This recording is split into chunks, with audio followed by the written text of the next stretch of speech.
One of the most compelling and intricate relationships in Red Dead Redemption 2 is the dynamic between Arthur Morgan and Angelo Brontë, the powerful crime lord operating out of Saint Denis. Unlike the typical adversaries Arthur encounters, such as rival gangs or lawmen, Brontë represents a sophisticated, manipulative antagonist who operates in the gray zones of wealth, politics, and corruption. Brontë is a master of influence, using money, social status, and charm to exert control over Saint Denis and beyond, which contrasts sharply with Arthur's more straightforward, if morally flexible, outlaw mentality. Arthur first encounters Brontë indirectly through the Linde gang's operations in Saint Denis. Bronté's reach is immediately apparent. He is not just a criminal but also a political operator, connected to the city's elite. This presents Arthur with a new type of challenge.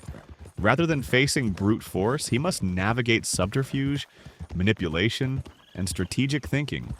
Brontë exploits the gang's desperation, particularly Dutch's ambition, by offering protection, bribes, or strategic alliances, which forces Arthur to confront the moral compromises required when dealing with someone so entrenched in power. One of the pivotal moments involving Brontë is the mission, The Fine Joys of Tobacco, where the Linde gang attempts a high-stakes heist in Saint Denis. Bronté's presence looms over the city and the operation. He knows the players, the law, and the delicate balances of influence, making Arthur's job more complicated than a simple robbery. His influence is not overtly aggressive, yet the consequences of underestimating him are severe. Arthur begins to understand that brute force alone cannot dismantle Bronté's schemes. Cleverness, timing, and manipulation are equally necessary, which elevates the stakes and complexity of Arthur's world. The psychological aspect of Bronté's character adds another layer. Unlike other antagonists, he can provoke self-reflection in Arthur. Brontë represents the world Arthur could become a part of if he compromises his principles entirely.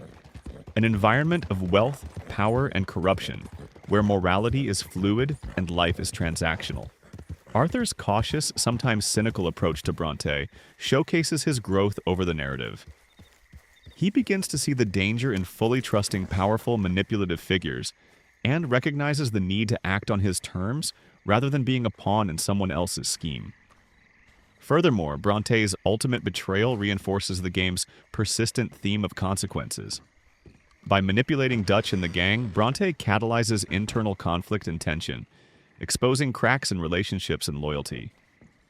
Arthur's confrontations with Brontë, while limited in direct combat, are charged with narrative weight.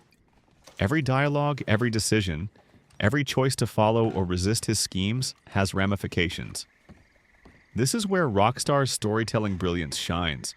Bronté's impact is felt not just through action, but through the moral and strategic decisions he forces on Arthur. Even the environmental storytelling in Saint Denis complements Bronté's influence. The opulent estates, well-guarded buildings, and the city's elite social events reflect his power, making every interaction a reminder of the social and economic hierarchies Arthur navigates.